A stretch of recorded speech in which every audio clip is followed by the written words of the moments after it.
Hello everyone, welcome back to my channel. তো এটা আমার এই নিউ চ্যানেলের ফার্স্ট ভিডিও। তো আমি ভীষণ এক্সাইটেড আমার স্টোরি শেয়ার করার জন্যে।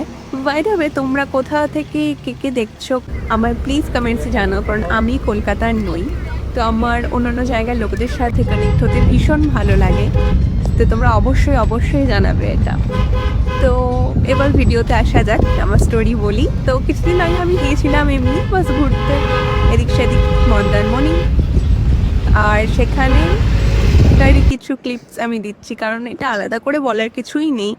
সবাই মানে মন্দারমণি আমাদের একদম হাতের সামনে, প্ল্যান করে 1 ঘন্টায় বেরিয়ে যাওয়া যায়। তো এটা আলাদা করে কিচ্ছু শেয়ার করবো না।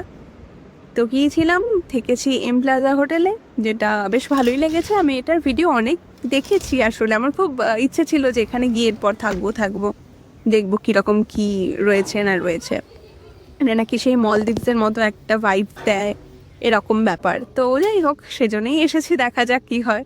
তো বেশ ভালোই এক্সপিরিয়েন্স হয়েছে, খাবার দাবার ঠিকঠাক ছিল। এটা হচ্ছে মাঝে ফার্স্ট ফ্লোরে ছিলাম আমি।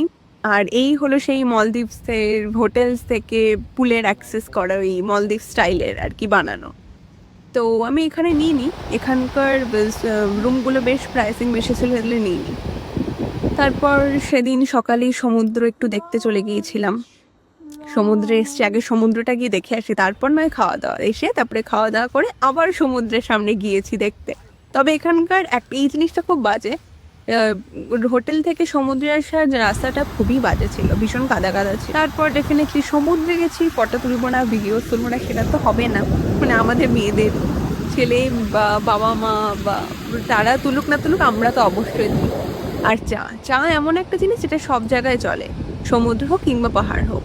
তো সেজন্য সমুদ্রে গিয়েও চা খেয়েছি, আর সাথে কিছু পেঁয়াজি। ব্যাস আবার চলে এলাম হোটেলে, পুরো দিন দেখতে দেখতে চলে গেল। আবার কালকে ফিরতে হবে, অফিস করতে হবে। চলো টাটা।